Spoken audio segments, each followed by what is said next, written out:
January the 17th, 1945, the Ardennes Forest, Belgium. The snow fell in silence, thick and unrelenting, smothering the pine branches until they sagged like broken wings. The temperature had dropped to 15 degrees below freezing. In the grey dawn light, a young American soldier crouched behind the shattered trunk of an oak tree, his breath forming small clouds that vanished into the frozen air. His hands, calloused from years of farm work, scarred from barbed wire and hay bales, gripped a Springfield rifle with the same quiet certainty he once held a plough. The Germans were coming. He could hear them, the crunch of boots on ice, the metallic click of rifle bolts, voices carried on the wind in a language he didn't understand. He didn't move. He had learned patience long before he'd learned to kill. In 4 days, this farm boy from rural Indiana would become something the German Wehrmacht had not anticipated. He would become their nightmare. His name was Private Howard Fisher. 22 years old, high school dropout, son of a dairy farmer, no combat decorations, no officer training, no reputation. When he arrived at the replacement depot in December, the other soldiers barely noticed him. He was thin, quiet, spoke with a slow Midwestern drawl that made him sound half asleep.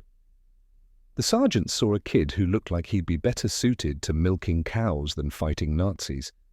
The veterans in his platoon gave him a nickname within hours, Plowboy. They didn't mean it kindly. In the chaos of the Battle of the Bulge, where entire divisions were being overrun and green replacements were thrown into the line with minimal training, Fisher seemed like just another casualty waiting to happen. But wars are not won by reputations. They are won by men who know how to wait, how to read the land, how to make every shot count. And Howard Fisher had been doing that his entire life. The farm where he grew up sat on 300 acres of rolling Indiana cornfields, far from any city, far from the mechanical rhythm of factory life that defined so much of wartime America. His father was a silent man who believed in work, not words. From the age of 7, Fisher learned to shoot, not for sport, but for survival. Coyotes threatened the chickens. Foxes raided the coops. Groundhogs destroyed the crops. Every bullet had to matter because ammunition cost money, and money was scarce. By the time he was 12, Fisher could drop a running coyote at 200 yards without a second shot. By 15, he was handling his father's deer rifle with a precision that bordered on instinct. He learned to move quietly through tall grass, to read wind and distance, to control his breathing so his hands never shook. He learned that patience was not weakness, it was discipline. And discipline, in the end, was survival. When the draft notice came in the spring of 1944, Fisher didn't resist. He reported to Fort Benjamin Harrison, passed through basic training without distinction, and was shipped to Europe as a replacement rifleman in the 99th Infantry Division. By December, he was in Belgium, dug into a frozen foxhole along a thinly defended section of the front line. The Ardennes was supposed to be a quiet sector. It wasn't. On December 16th, the Germans launched the largest counter-offensive of the war on the Western Front, Operation Wacht am Rhein, Watch on the Rhine. Nearly 500,000 men, thousands of tanks, wave after wave of artillery. The American line buckled, units disintegrated, men froze to death in their holes. Fisher's platoon was cut off, surrounded, and decimated within the first 48 hours. By January, what remained of his unit was holding a nameless ridge in a nameless forest, outnumbered and low on ammunition. That was when the mocking began. The Germans had expected the Americans to break. They always did, didn't they? In North Africa, in Italy, even in Normandy, the first wave of GIs would panic, fall back, call for air support. The Wehrmacht officers briefing their troops before the Ardennes offensive spoke of American soldiers as soft, dependent on machinery, incapable of true martial discipline. They were factory workers and farm boys, the officers said, not warriors. They had no ideology, no will. When the tanks ran out of fuel and the artillery stopped, the Americans would crumble. That was the belief. That was the expectation. And for a time, in the chaos of mid-December, it seemed almost true.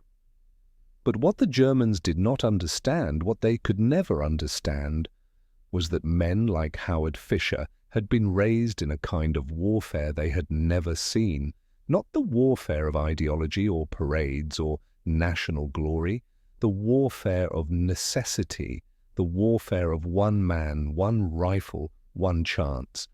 On the morning of January 17th, Fisher's position was probed by a German patrol. 12 men moving cautiously through the snow-covered pines. They were experienced soldiers, members of the 12th SS Panzer Division, veterans of the Eastern Front. They expected token resistance, maybe a few wild shots before the Americans retreated.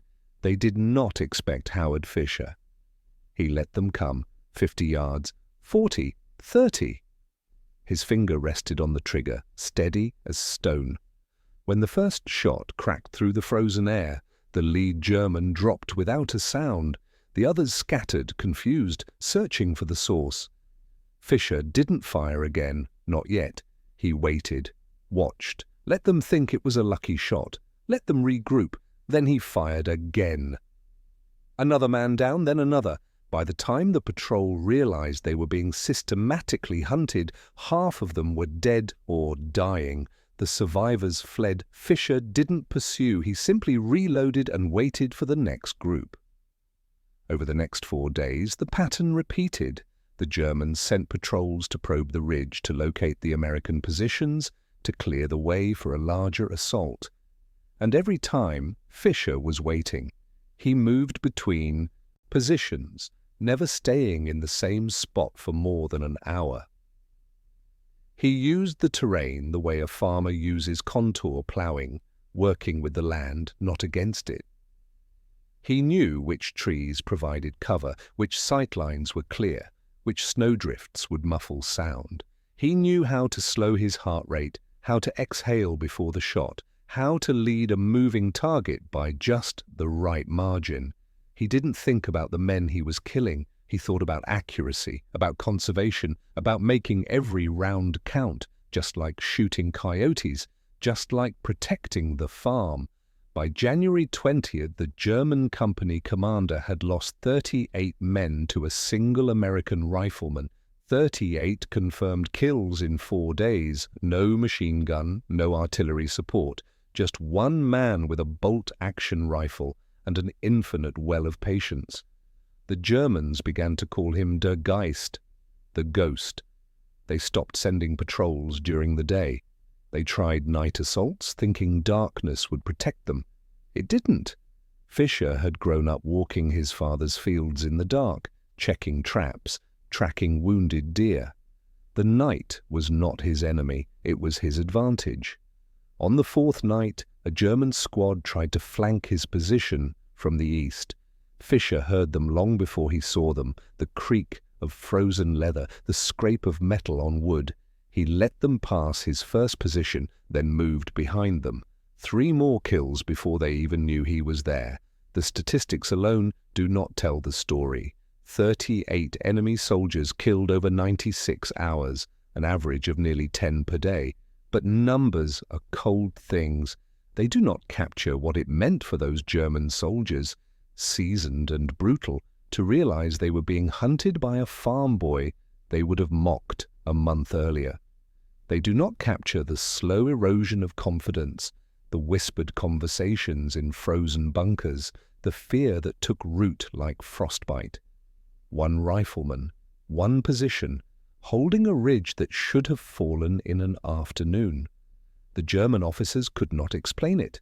Their men were veterans. Their tactics were sound, but tactics mean nothing against a man who has spent his entire life learning to be invisible, to be patient, to make one shot count more than 100 wild bursts of automatic fire.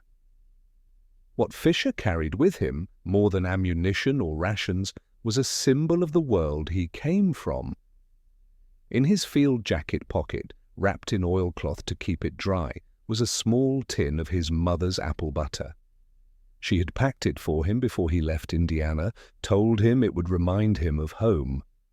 He rationed it carefully, one small taste each night before sleep.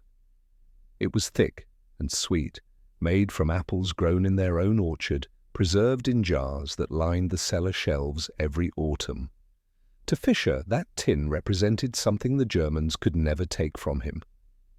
It represented abundance, not of material, but of care, of a life where food was grown, not seized, where patience yielded harvest, not ruin, where a man's worth was measured not by conquest, but by what he could build and protect. Every night in the frozen darkness, he would unscrew the lid, take one small spoonful, and remember why he was there. Not for glory, not for ideology, but because the world that made that apple butter, the quiet, unglamorous world of farms and families and patient work, deserved to survive. The German assault finally came on January 21st. A full company, nearly 200 men, supported by mortars and machine guns. They were ordered to take the ridge at any cost. The barrage began at dawn, shells tearing through the frozen trees, sending splinters and shrapnel screaming through the air. Fisher hunkered down in his foxhole, waited for the shelling to stop. When it did, the infantry advanced. They came in waves, shouting, firing as they moved, trying to overwhelm the position through sheer numbers. Fisher's platoon, what remained of it, maybe 15 men, opened fire. The Germans kept coming. They were brave, disciplined, determined. But wars are not won by bravery alone. They are won by men who know when to shoot and when to wait. Fisher held his fire until the first wave was 30 yards away. Then he began. One shot, one kill, reload, another shot, another kill. His hands moved with the mechanical precision of a man who had done this 10,000 times before, not in war, in the quiet fields of Indiana, where a missed shot meant a lost chicken or a hungry winter. The assault broke, not all at once, but slowly, inevitably, like a wave hitting a stone jetty. The Germans fell back, regrouped, tried again. Fisher and his platoon held. Hours passed. The sun climbed and fell. Bodies piled in the snow, dark shapes against the white. By nightfall, the Germans withdrew. They did not return. The ridge held. And Howard Fisher, the farm boy they had mocked, had become something more than a soldier. He had become a testament to what happens when discipline, patience, and necessity converge. He had become proof that the machinery of fascism, for all its ideology and precision, could be stopped by a single man who refused to break. The war would continue for months after that. Fisher would fight through the Rhineland, across the Ruhr, into the heart of Germany itself. He would never speak much about those 4 days in the Ardennes. When reporters asked, years later, what it felt like to kill 38 men, he would shrug and say, "I was just doing my job." But those who fought beside him knew the truth.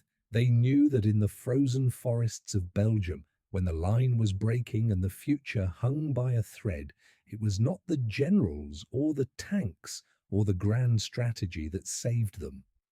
It was a quiet kid from Indiana who knew how to wait, how to aim, how to make every shot matter. A kid they had called Plowboy. In the end, wars are not won by the men who shout the loudest or march the straightest. They are won by the men who understand that freedom is not a parade or a slogan. It is the silent accumulation of small, patient acts. It is the farmer who plants in spring and waits for autumn. It is the rifleman who holds his fire until the moment is right. It is the taste of apple butter in the dark, a reminder that somewhere, far from the frozen hell of the front lines, there is a world worth defending, a world where men grow food instead of stealing it, where patience is rewarded, not punished, where a farm boy with a rifle can stand against an empire and refuse to yield. That is the truth the Germans learned in the Ardennes. That is the truth Howard Fisher carried with him, one quiet shot at a time, until the war was won and the ploughs could return to the fields.